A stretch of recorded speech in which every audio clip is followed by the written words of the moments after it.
Meu nome é Lília, eu sou professora da Escola Sequencial e a minha disciplina é sobre técnicas de massagem spa. Eu vou fazer uma revisão do sistema circulatório para que eu possa falar depois sobre contraindicação.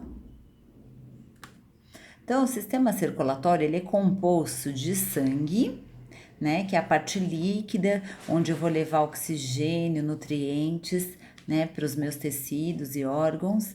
Vasos sanguíneos, onde vai ser conduzido esse sangue, onde ele vai passar, né? Coração é a parte mais importante, onde vai ser ejetado esse sangue para todo o organismo. Fluxo sanguíneo. O fluxo sanguíneo é a passagem desse sangue por minuto em um determinado vaso, né? Então, tem aqui, ó, aqui tá, são as hemácias, né? E eu vou determinar quanto que tá passando por minuto num pedacinho, vai, desse vaso. E isso é chamado fluxo sanguíneo, tá bom?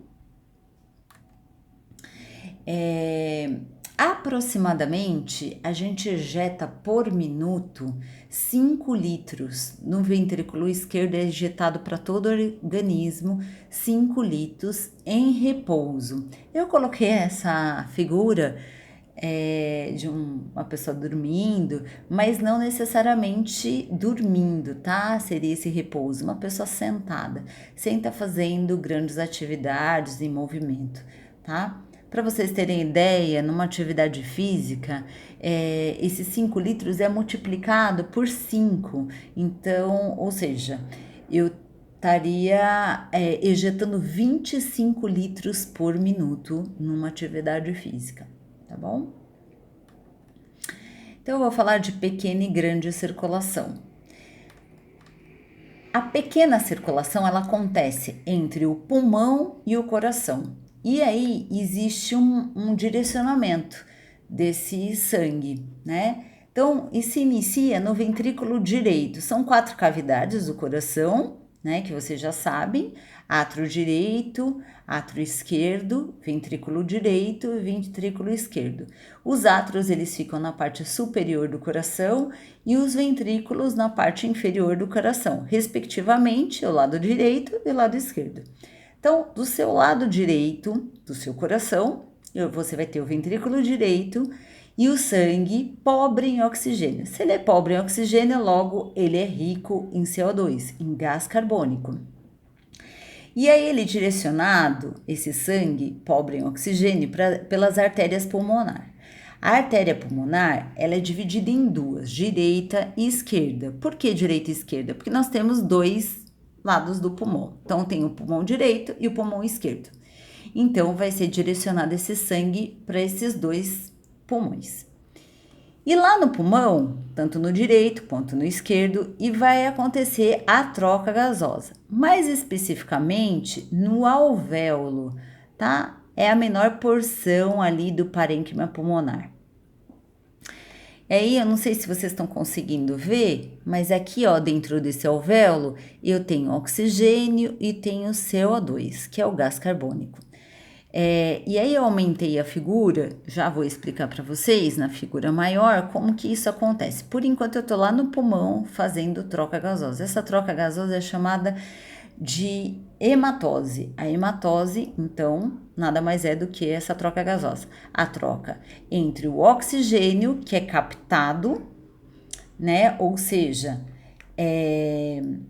inserido através da inspiração, e o gás carbônico é expelido através da expiração. Mas eu vou explicar na figura que é um pouquinho maior aqui para vocês entenderem.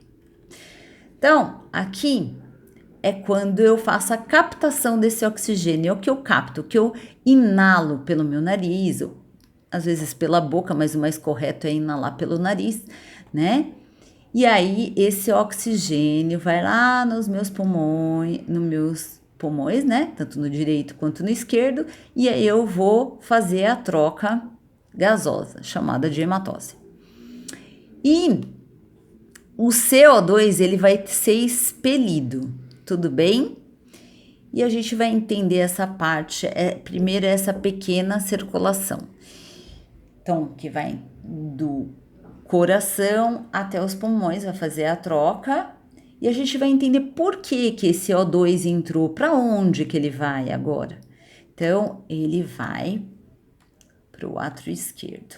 Aí a gente vai falar da grande circulação, também chamada de circulação sistêmica. Ela se inicia no ventrículo esquerdo. Então, o que eu acabei de inalar de oxigênio, então esse sangue tá rico em oxigênio, tá aqui, ó, ele vai ser ejetado pela aorta. Antes disso, ele passa, né, do ventrículo esquerdo, do átrio esquerdo para o ventrículo esquerdo, rico, né? Porque eu coloquei aqui, ó, o ventrículo já supostamente já passou, tá? Do átrio esquerdo para o ventrículo esquerdo, e porque na verdade ele se inicia no ventrículo esquerdo para ser ejetado pela aorta o sangue para todas as partes do nosso corpo. Então, membros inferiores, membros superiores, tronco e cabeça. Esse sangue ele vai ser direcionado para os músculos e tecidos, né? Lá nos músculos e tecido é captado o CO2 que foi metabolizado, né? E essa oferta que você acabou de mandar de oxigênio porque nossas células elas necessitam de oxigênio e de nutrientes. Sem isso não aconteceria, a gente não estaria nem vivo e as células morreriam, né? Que é o que acontece quando é causada uma necrose, tá? Então lá nesse tecido, nesse órgão, esse oxigênio ele é metabolizado e aí a gente vai pegar esse CO2 que foi metabolizado, e não é nessa aula que eu vou discutir, é ciclo de Krebs, talvez eu acredito que vocês tenham estudado isso no colégio, então não faz parte da nossa aula. E esse CO2 que ele foi captado, então volta, né? Esse sangue volta pelas veias cava inferior e superior. Por que inferior?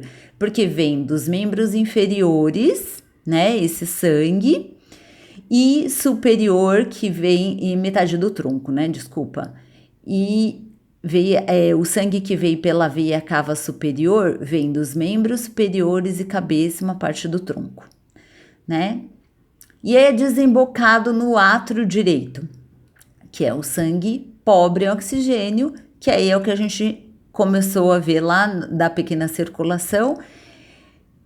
Então, ele desemboca ali no átrio direito, passa pelo ventrículo direito, também pobre em oxigênio, e inicia a pequena circulação, que é o que a gente já viu. Então, eu fiz um resuminho aqui, ó, do fluxo sanguíneo venoso e arterial. Então, desse lado a gente tem o sangue arterial e desse o venoso, né? Então, o arterial primeiro inicia na artéria aorta, que é a maior artéria do nosso corpo, né? E ela tem um calibre bem grande. O vaso ele é bem maior, mais dilatado, mesmo porque eu preciso que ele seja dilatado para que eu vença, né? Que eu distribua esse sangue, né? Então, a artéria da artéria passa para as arteríolas, que é um calibre um pouco menor, né? E respectivamente para os capilares, aonde são feitas aquelas trocas que a gente comentou no músculo, tá bom? E nos órgãos. Dos capilares, a gente vai ter o retorno venoso. Sabe quando a gente faz massagem, que algumas alunas eu dei aula e até comentaram, pode ir em direção ao pé, tô fazendo a massagem e vai em direção ao pé. Não pode, por quê? Porque eu tenho que fazer o retorno venoso, é exatamente aqui que acontece. Então, assim, tem que ser sempre do pé em direção ao coração, tá? Para o centro, pensando sempre no centro, que é o coração. E aí vai ter o retorno venoso pelas vênulas.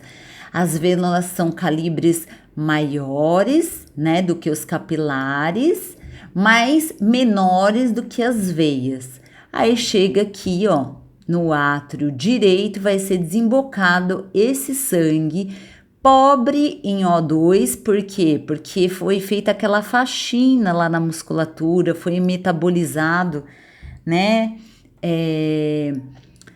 Dentro dessa célula, o lixinho, que sobrou ali na célula, então eu preciso retornar.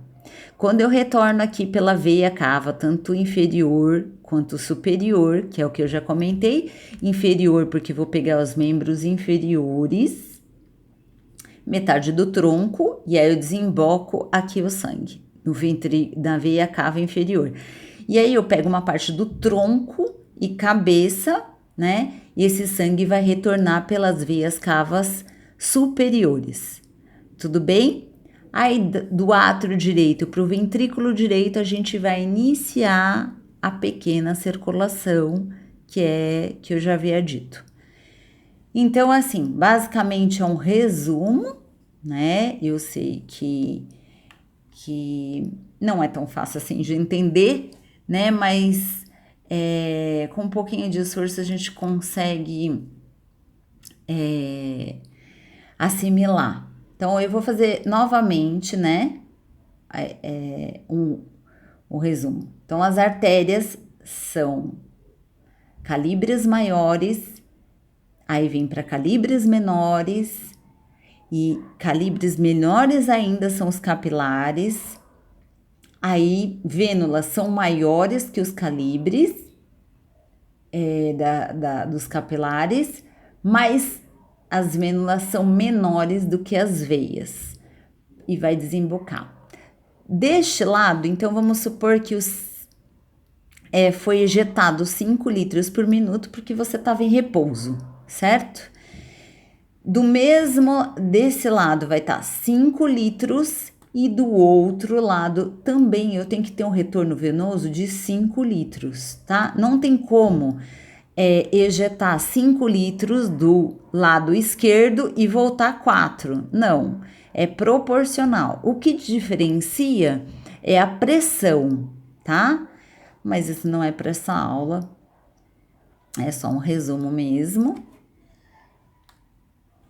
E aí, eu tenho a distribuição desse fluxo, né? Que é esse sangue que foi ejetado para os tecidos e tal.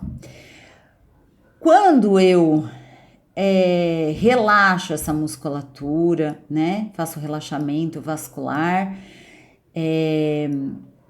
Vamos supor que eu tô fazendo uma massagem com bastante fricção ou muito movimento, eu tô aquecendo essa região. Eu vou fazer uma vasodilatação.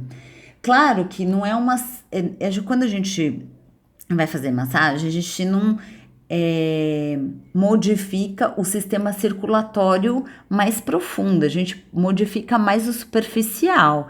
Então, assim, eu vou fazer uma vasodilatação e eu aumento o que? O fluxo sanguíneo local. Então, se eu tô fazendo uma massagem no trapézio, por exemplo, eu vou aumentar o fluxo sanguíneo local, tá bom? E ao contrário também acontece. Se eu usar, por exemplo, um tratamento de crioterapia ou algo frio, eu vou fazer uma contração muscular. Então, causando uma vasoconstrição, reduzindo o fluxo sanguíneo local.